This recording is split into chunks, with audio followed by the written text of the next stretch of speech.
पूजा Kumawat, Anjali जलवानिया,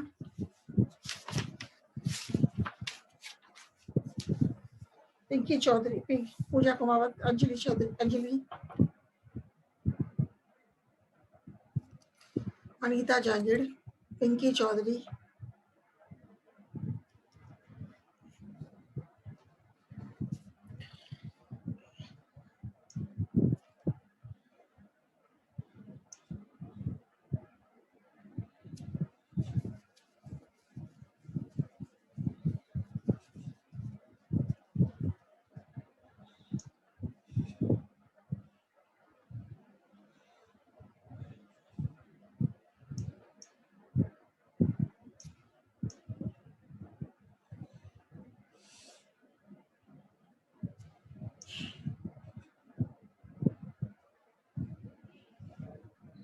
good morning.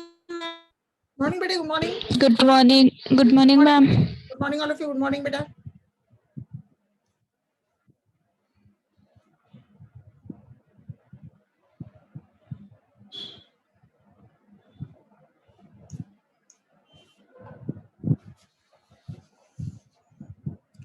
सृष्टि Goyal,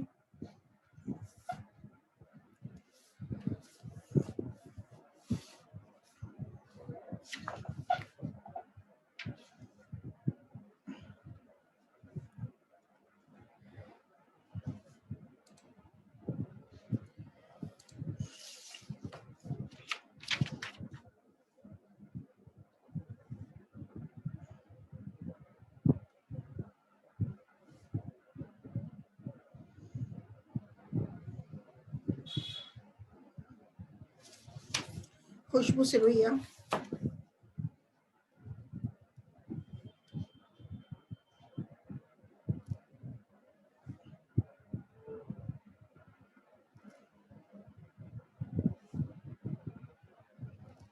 Anita Jangid,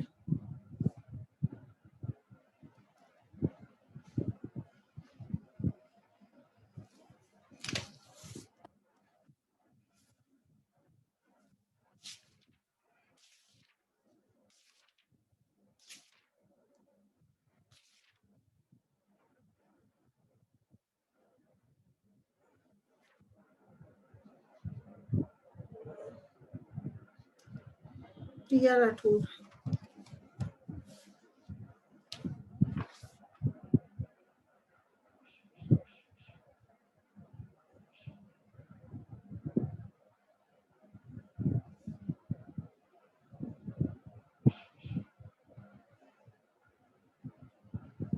good morning ma'am. Morning बेटे, good morning.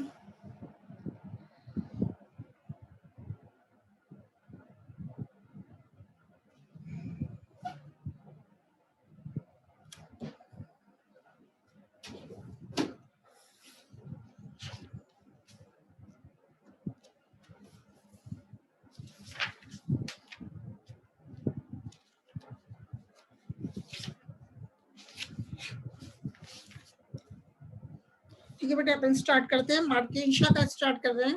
Marchantia जो अपन ने प्रैक्टिकल में भी करा था, तो उसकी स्लाइड भी शेयर कर रही हूँ मैं।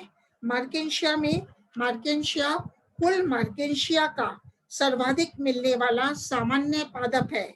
मार्केंशिया एक विश्व जीन वंश है जो विश्व के नमी व ठंडे स्थानों पर पाया जाता है। भारत में मार्केंशिया हिमालय के क्षेत्रों में नमी युक्त भूमि अथवा पहाड़ों पर झरनों के पास पाए जाते हैं। ठीक है, झरनों के पास पाए जाते हैं। तो मार्केंशिया एक बार अपेक्षा आ गई, और नीतू बागड़ी और विभो। ठीक है, तो कुल मार्केंशियेसी का सर्वाधिक मिलने वाला पादप है। मार्केंशिया एक विश्व जीन वंश है जो विश्व के नमी व ठंडे स्थानों पर पाया जाता है। भारत में यह हिमालय के क्षेत्रों में नमी युक्त भूमि अथवा पहाड़ों पर झरनों के पास पाए जाते हैं। जली हुई भूमि जिसमें नमी हो, वहां भी मार्केंशिया सबसे अधिक पाया जाता है। तो प्रैक्टिकल फाइल में अपन क्या लिखते हैं क्लासिफिकेशन ऑफ मार्केंशिया। सबसे पहले क्या लिखोगे आप? Classification of marchantia.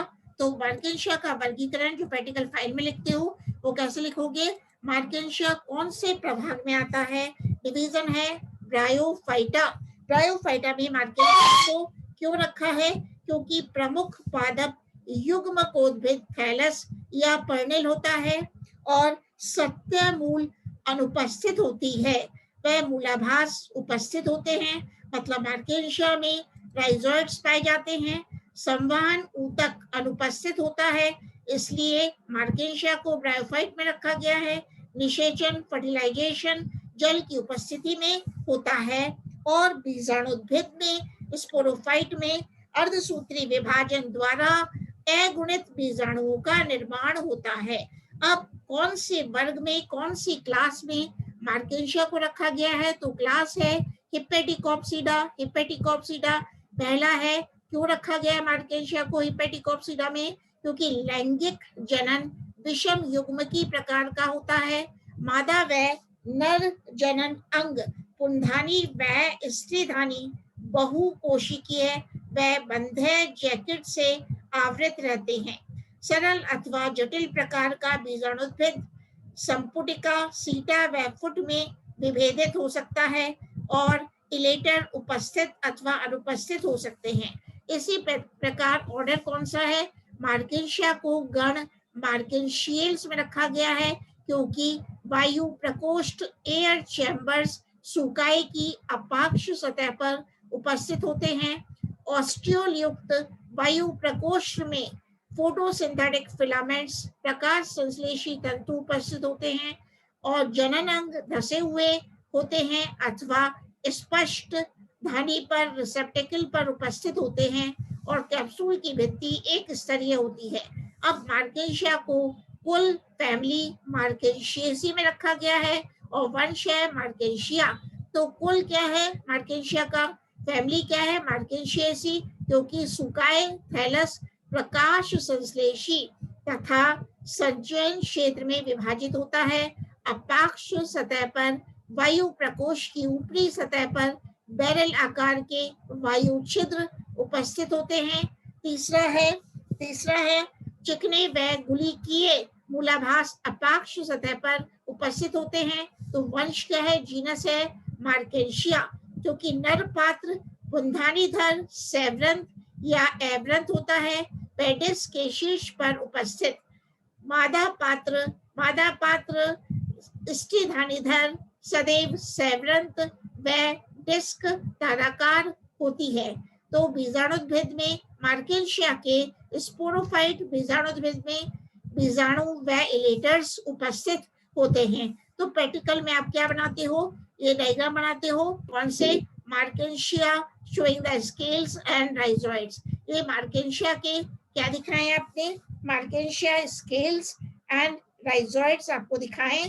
तो ये तो है सिंपल स्केल, ये वाला है सिंपल स्केल्स।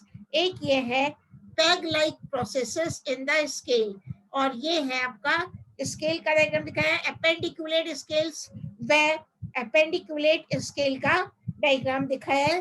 तो यह आप प्रैक्टिकल फाइल में बनाते हो। अब अपन बात करते हैं जो लैब है, लेबोरेटरी है, प्रयोगशाला है, उसमें क्या लैब टेक्निक आप करते हो? तो मार्केंशिया थैलस के बाहरी लक्षण जैसे मूलाभास व शल्कों की अभ्यक्ष सतह पर उपस्थिति, शल्कों का वितरण, अपाक्ष सतह पर गेमा कप व जन्नांग इत्यादि को डिसेक्टिंग माइक्रोस्कोप की मदद से देखते हैं। तो बेटा अपन लेबोरेटरी में क्या करते हैं? शल्क मतलब स्केल्स व मूलाभास राइजोइड्स को सावधानी पूर्वक नीडल से अलग करते हैं। मतलब स्केल्स को व राइजोइड्स को बिल्कुल सावधानी पूर्वक नीडल की सहायता से अपन मार्केंशिया थैलस से अलग करते हैं।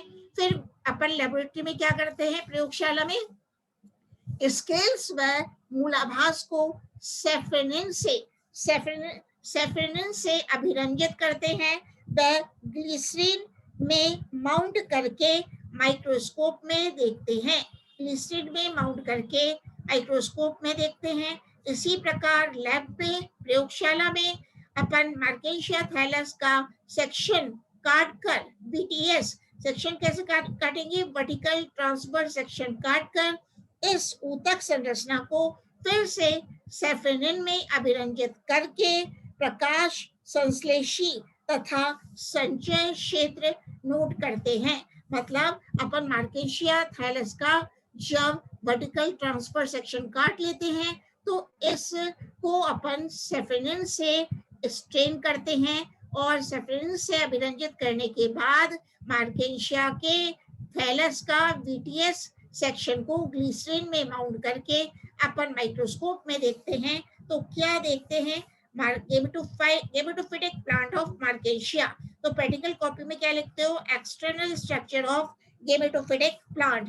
तो मार्केंशिया का मुख्य पादप युग्म कोद्भिद होता है। यह चपटा, सुकायक, द्विभाजी रूप से शाखित, पृष्ठाधरी व शयान होता है। सुकाई के किनारे लहरदार होते हैं। इसकी पृष्ठ सतह गहरी हरी होती है। सुकाई के मध्य में एक खांच पाई जाती है। तो अपन मार्केंशिया का थैलस जब काटते हैं तो डोर्सल सरफेस दिखती है, तो अपाक्ष सतह वह है अभ्यक्ष सतह, वेंट्रल सतह।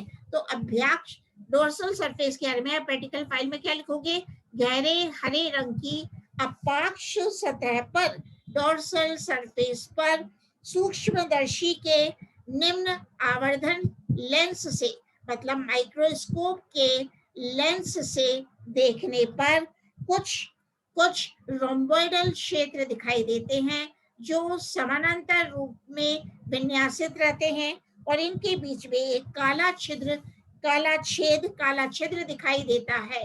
तो रोम्बोइडल एरियाज मतलब सम चतुर्भुजी क्षेत्र, रोम्बोइडल एरियाज मार्केंशिया के भीतरी भाग की वायु गुहिका व काला छेद उसके शीर्ष पर उपस्थित बाहर की ओर खुलने वाले बिंदु पोर को दर्शाता है।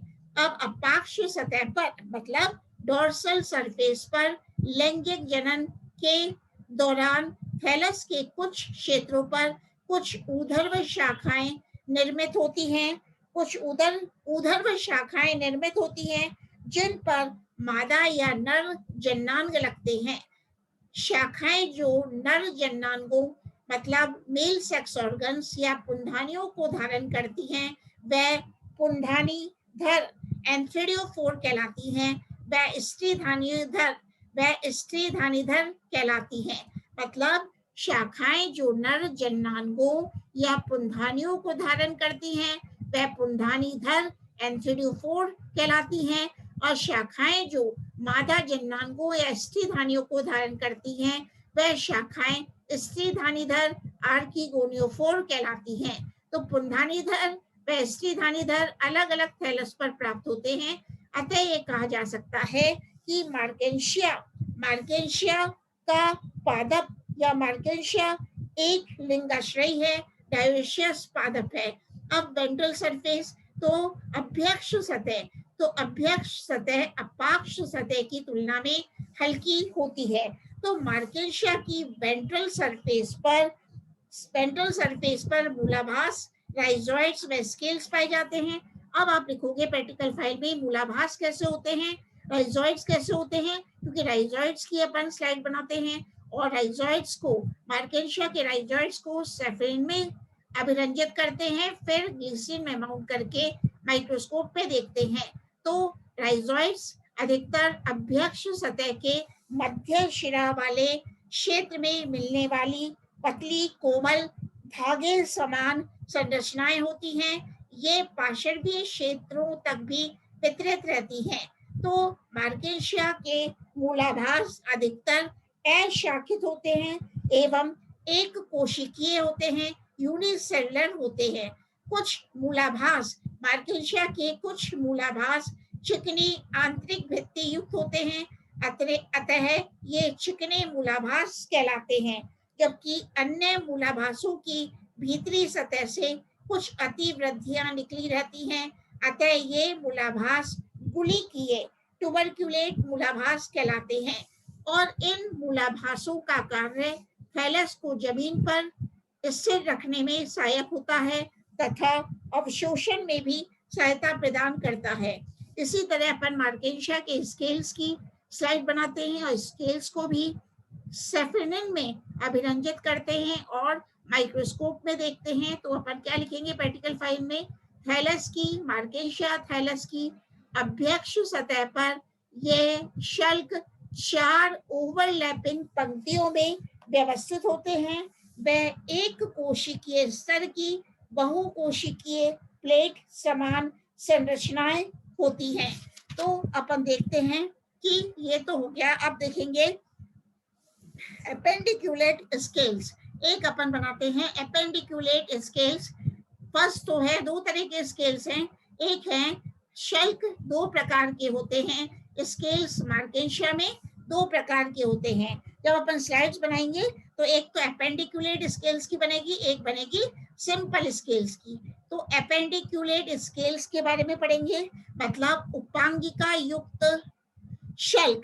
ये क्या होते हैं? यह शल्क एपेंडिकुलेट स्केल्स एक सकड़े अनुप्रस्थ संकीर्णन कॉन्स्ट्रक्शन द्वारा दो भागों में बटा रहता है और शल्क का मुख्य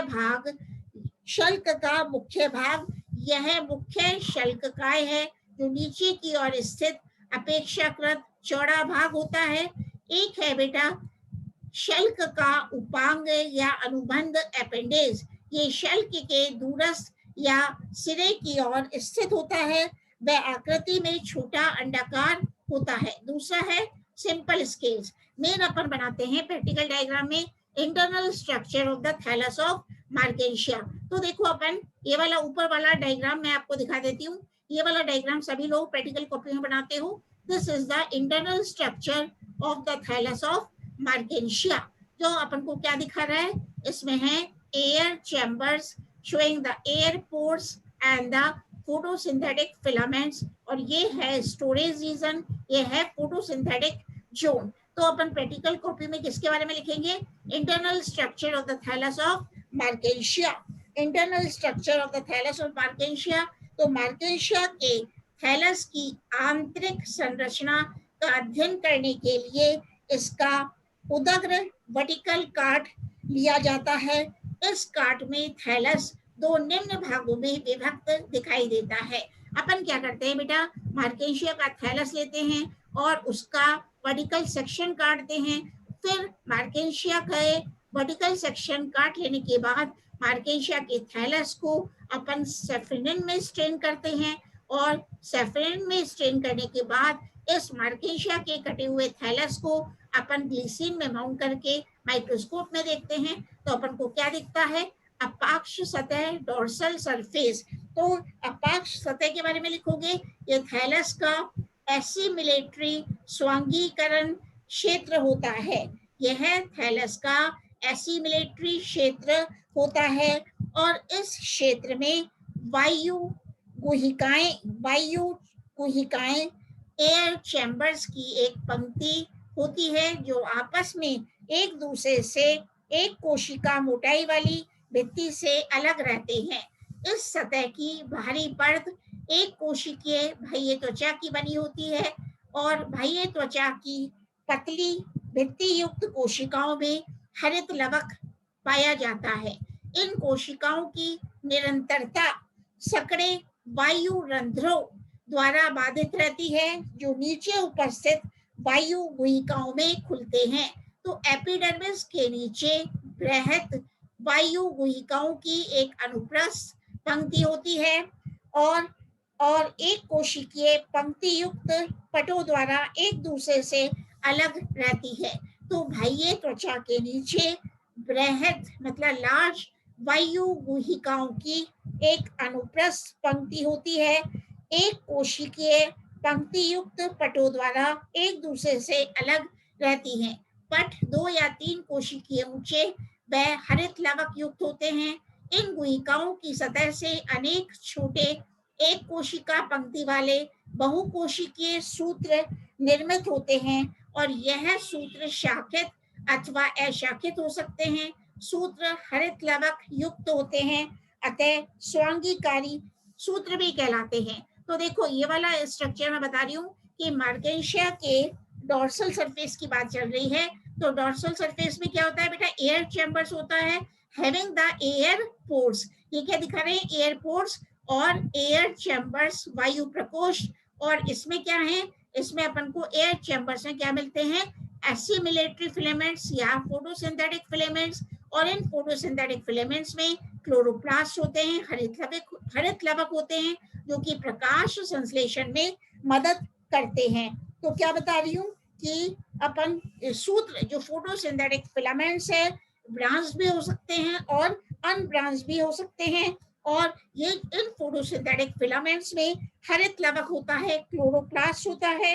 अतः ये फोटोसिंथेटिक फिलामेंट्स असिमिलेटरी फिलामेंट्स भी कहलाते हैं और प्रकाश संश्लेषण में मदद करते हैं। तो मार्केंशिया का थैलस जब अपन काटते हैं तो फोटोसिंथेटिक जोन वह स्टोरेज जोन में डिफरेंशिएट होता है। अब अपन लेंगे स्टोरेज जोन के बारे में। तो देख रहे हो स्टोरेज जोन जो संचयन क्षेत्र है वो मृदुत्कीय कोशिकाओं का बना होता है, पेरेन्काइमेटस कोशिकाओं का बना होता है। और इन कोशिकाओं के बीच में इंटरसेलुलर स्पेसेस नहीं पाए जाते, ठीक है। और इनमें कई स्टोरेज जोन में क्या पाया जाता है, म्यूसिलेज सेल्स भी पाई जाती हैं। तो किसकी बात करते हैं, मार्केंशिया के वेंट्रल सरफेस के बारे में, मतलब अभ्यक्ष सतह के बारे में।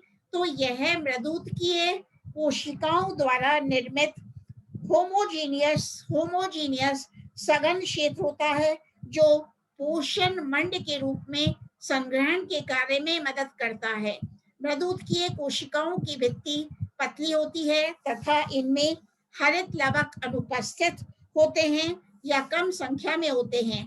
तो संचित भोज्य पदार्थ मुख्यतः मंड, स्टार्च या ऑयल ड्रॉपलेट्स, तेल बूंदों के रूप में होता है। इनकी कुछ कोशिकाएं श्लेष्मा भी संग्रहित करती हैं। तो मार्केंशिया के मध्य शिरा की कोशिका भित्ति पर कुछ जालिकावत स्थूलन उपस्थित हो सकते हैं। ये कोशिकाएं लॉन्जिट्यूडनल एक्सिस पर भी दीर्घित होती हैं, इलोंगेटेड होती हैं। अतः ये मृदुत्कीय कोशिकाएं वेस्कुलर स्ट्रैंड के समकक्ष मानी जाती हैं। तो अब अपन किसकी बात करेंगे, मार्केंशिया के रिप्रोडक्शन के बारे में। तो रिप्रोडक्शन में आप दो डायग्राम बनाते हुए देखो, ये वाला मैंने प्रैक्टिकल में बोला भी था। एक तो है बेटा LS of antheridiophore of marchantia. Marchantia का एंथ्रेडियोफोर, मार्केंशिया में जो जन्नांग होते हैं, नर जन्नांग को क्या बोलेंगे, एंथ्रेडियोफोर। नर जन्नांग को बोलेंगे पुंधानीधर। तो एंथ्रेडियोफोर का अपन क्या काटेंगे, लॉन्जिट्यूडनल सेक्शन काटेंगे। मार्केंशिया के एंथ्रेडियोफोर का अपन लॉन्जिट्यूडनल सेक्शन प्रयोगशाला में काटते हैं। फिर इस एंथ्रेडियोफोर के सेक्शन को अपन सेफ्रेनिन में स्ट्रेन करते हैं और फिर एंथ्रेडियोफोर के कटे हुए सेक्शन को अपन ग्लिसरीन में माउंट करके डिसेक्टिंग माइक्रोस्कोप में देखते हैं तो क्या दिखता है। इसी प्रकार मार्केंशिया का ये देखो, ये वाला डायग्राम है, ये है आर्किगोनियोफोर, ये वाला आएगा भी मार्केंशिया का आर्किगोनियोफोर, जो छुप गया है नीचे। एक मिनट, मार्केंशिया के सेक्शन को देखेंगे तो आर्किगोनियोफोर को इसी तरह देखते हैं। तो अपन रिप्रोडक्शन के बारे में पढ़ते हैं मार्केंशिया के। तो रिप्रोडक्शन मार्केंशिया में जनन कायिक व लैंगिक विधियों द्वारा होता है। और कायिक जनन, वेजिटेटिव रिप्रोडक्शन बेटा कैसा होता है, जेमा की संरचना जेमा के द्वारा होता है। तो स्ट्रक्चर ऑफ मैच्योर गेमा भी आप प्रैक्टिकल फाइल में बनाते हो।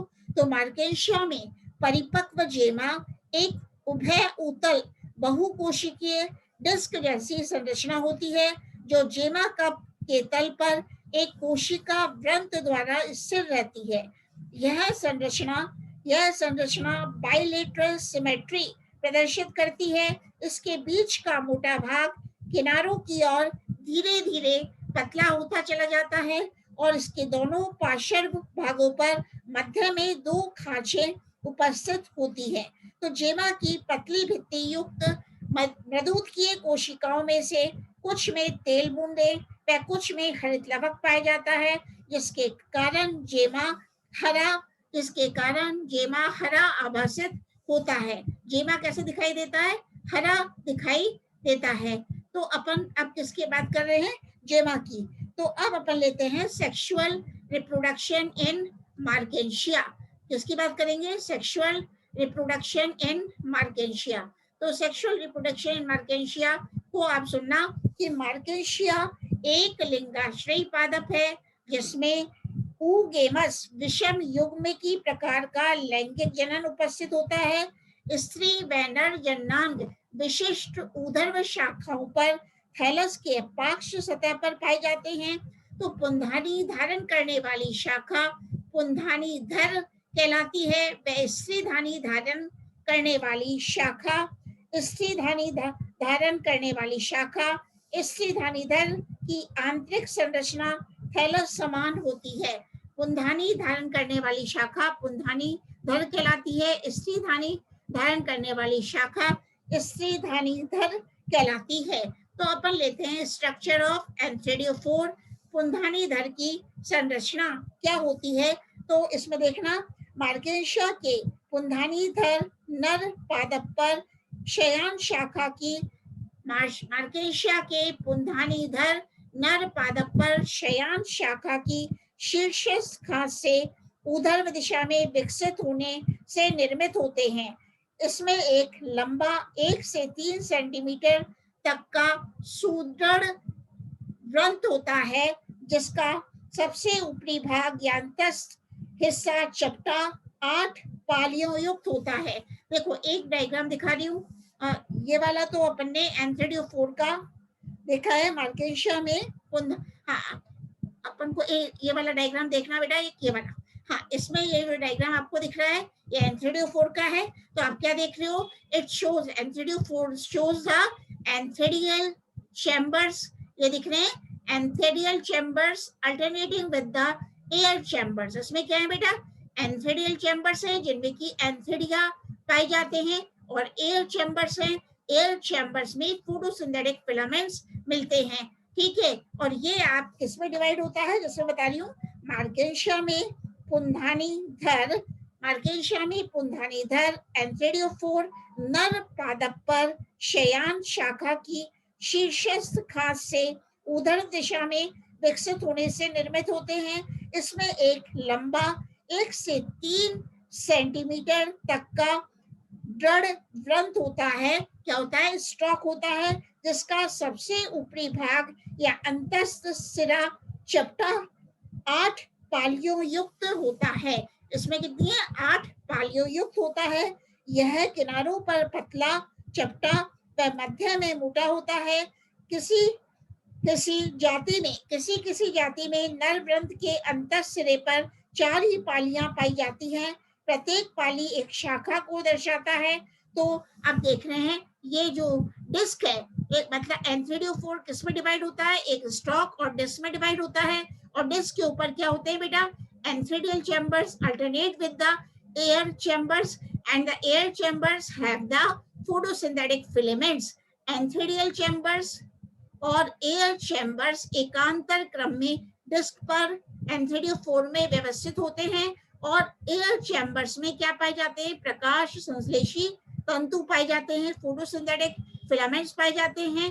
और एंथ्रेडियल चैम्बर्स में पुंधानी पाई जाती है, एंथ्रेडिया पाए जाते हैं। और एयर चैम्बर्स एयर पोर्ट्स के द्वारा बाहर की ओर खुलते हैं। तो ये देख रहे हो, ये जो एंथ्रेडियोफोर है of Marchantia is divided into stalk and the disc. Stalk is long and strong and the disc is lobed and it shows the presence of air chambers and enthedial chambers having the enthedia. अब structure of इसकी बात करेंगे। Structure of archegoniophore. Structure of archegoniophore स्त्रीधानी धर की संरचना।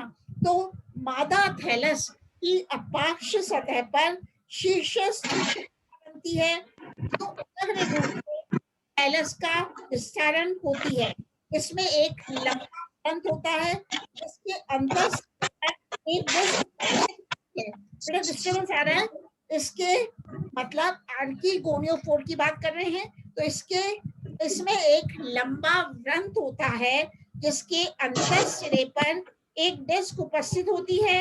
यह संरचना 8 पालियों युक्त छतरी के समान होती है, जो वृद्धि लिंगों के 3 उत्तरोत्तर विभाजनों से निर्मित होती है। हर पाली में अग्राभिसारी क्रम में लगभग 15 तक स्त्रीधानियां निर्मित हो सकती हैं। लगभग 15 तक स्त्रीधानियां निर्मित हो सकती हैं। सभी स्त्रीधानियां एक झुकी हुई पेंडेंट फ्रिंज्ड बाइलेबिएट द्विओष्ठी सह पत्री आवरण से घिरी होती हैं, जो उदग्र स्थिति में रहता है। तो अपन किसकी बात कर रहे हैं? आप मार्केंशिया के आर्की गोनियोफोर की बात कर रहे थे अभी।